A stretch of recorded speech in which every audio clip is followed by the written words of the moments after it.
everyone, this is second part of the chapter, The Boy with a Catapult. Some pigeons stood up and down at the beam, calling at one another. The manna little ones are up there, Bodhraj aiming the catapult. I noticed two tiny beaks peeping out of the nest. Look, Bodhraj exclaimed, this is Ganga manna. It is usually found in this area. Where are the parents? I asked.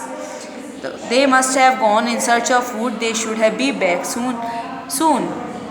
So here everyone, means these kind of knowledge of Bodhraj shows that Bodhraj has a great knowledge in the animals. So when he just aimed at the manna's nest, so all the peasants, all the child of the peasants got frightened up because they were thinking that someone will kill them. But when Bodhraj saw them, because it was means a tiny yellow beaks, they were peeping out, they were seeing from the nest. So when Bodhraj saw this, he said that it is Ganga manna, means these are very rare kind of species of birds which found in this area. So I stands for narrator. So narrator asks, where are the parents? So Bodhraj replied, they must have gone in the search of food and they will be back soon. Bodhraj raised his catapult, then Bodhraj just again raised his catapult for aiming at the cheeks of manna. I wanted to stop him, but I could open my mouth. There was a whizzing sound, and then a loud clang as the pebble hit on the iron stick of the wood. Tiny beaks vanished. The cooing of the twittering ceased. It seemed as if the birds had been frightened into silence. The Bodhraj left another pebble. The time struck at the beam. Bodhraj was proud of his aim, but he missed his target twice. Was very angry with himself. So narrator is saying here he wanted to stop Bodhraj because Bodhraj was aiming at the cheeks of manna, and means when from as soon as the narrator just tried to stop him. In the meanwhile of this, Bodhraj left the pebble and pebble hit the roof. So like this he just tried 1, 2, 3 times, but he could not target at the aim. So he was just got angry himself because he was the expert in the shooting, but this time his pebble could not hit the cheeks of manna.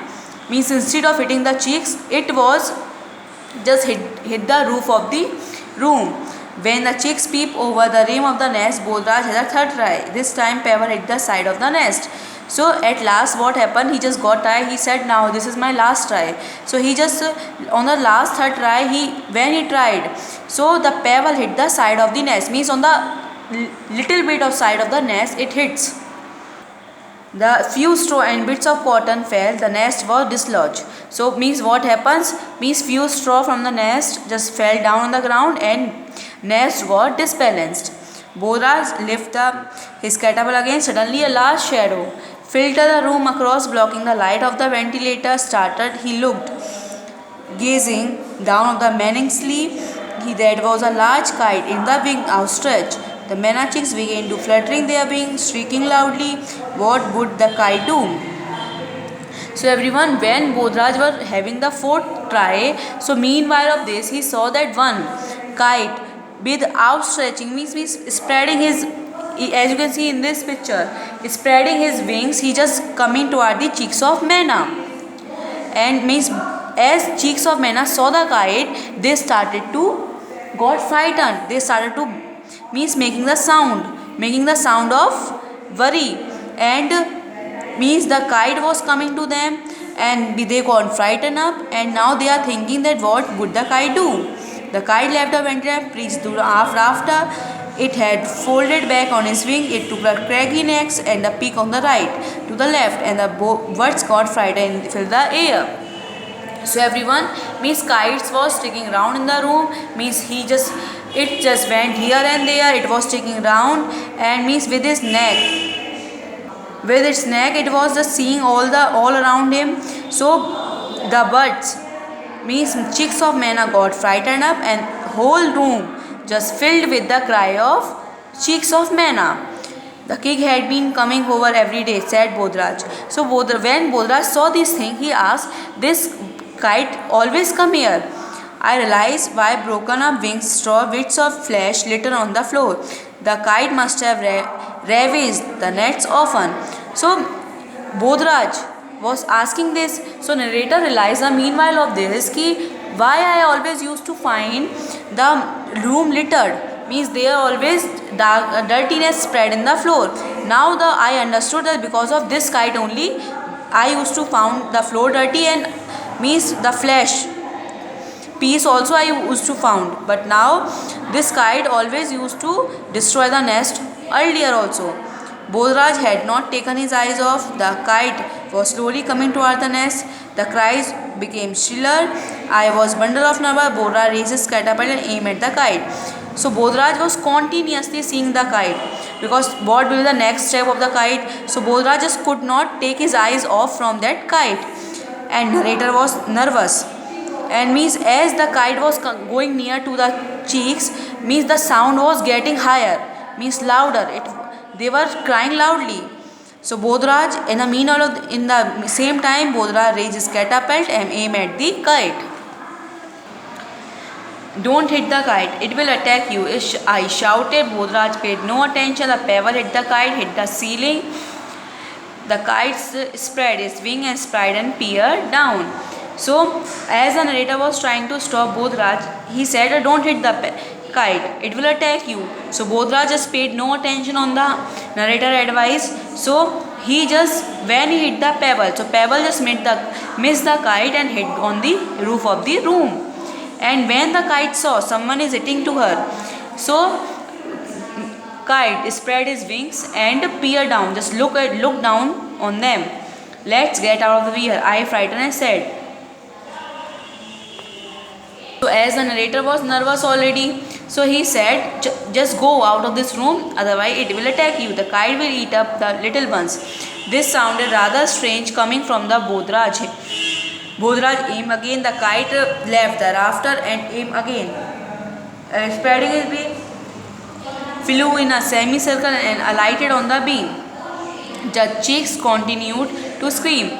So kite again it came to eating them, but Bodhraj was trying to stop them, and Bodhraj never got scared, and he just trying to save the chicks of Maina. Bodhraj handed me the catapult and some pebble from his pocket. Aim at the kite, go on hitting, don't let the sit down, he instructed. Then he ran and pulled off the table standing against the wall in the middle of the room. I did not know how to use the catapult. I tried once, but the kite had left the beam, the floor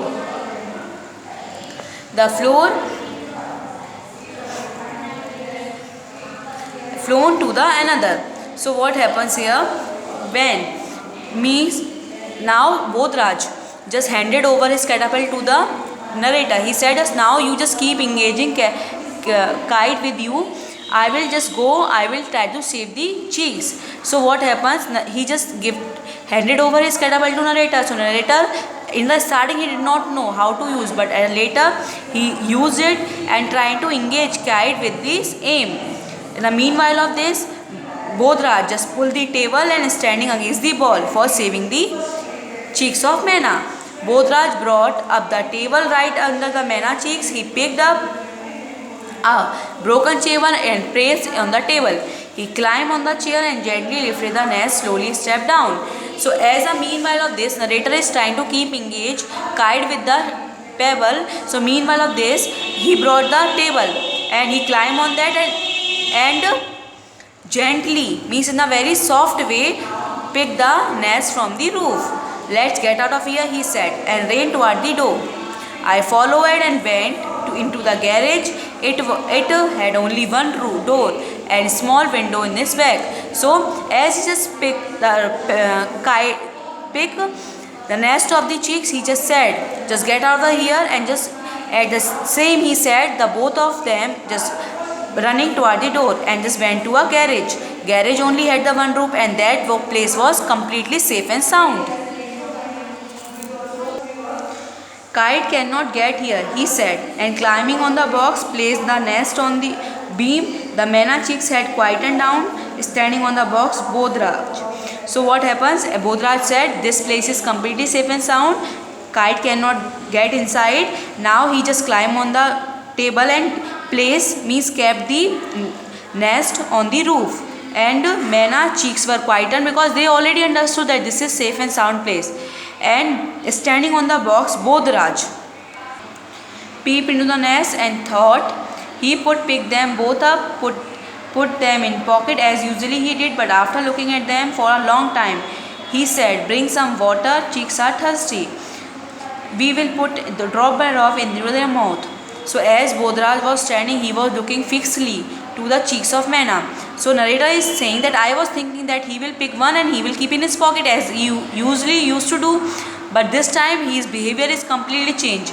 After looking at them, Bodhraj said, "They are thirsty, bring some water and we will just keep in their mouth drop by drop." I brought a glass of water, both the cheeks, beaks open, were fainting. Bodhraj fed them with a drop of water. He told me not to touch them and not to did he touch them with himself. So as Bodhraj said, narrator brought the water of glass. So Bodhraj just opened the beaks of cheeks and fed them, means give them water. And Bodhraj just told me not to touch without cover your hand, don't touch the cheeks of Mena. How will their parents know they are here? I asked. They will look for them. So meanwhile of this, narrator asked that where their parents will come to know that they are here. So Bodhraj said they will search for them. We stayed in the garage for a long time, and narrator and Bodhraj just stayed in the garage for a long time. When Bodhraj came the next day, he was neither having the catapult nor pebble. He carried a bag of sheets. We fed the Mena youngs and spent hours watching their antics. So here narrator is saying, as here was a scene that Bodhraj's behavior is completely changed. When next day Bodhraj came in the house of narrator, so he was not having catapult, neither he was having pebbles in the pocket of him. Means instead of bringing these things, catapult and pebble, he brought bag of grains and for feeding the Mena's cheeks, means Mena's children, and he just fed them. And spent many hours for watching the play of cheeks of Mena, how they are playing, how they are behaving, how they are fighting. Means here Bodhraj's behavior is completely changed. So everyone, here the story ends. I think you find the enjoyment while reading the story. This story is really very interesting, and I hope this video will helpful for making you understand the chapter properly. Thank you everyone.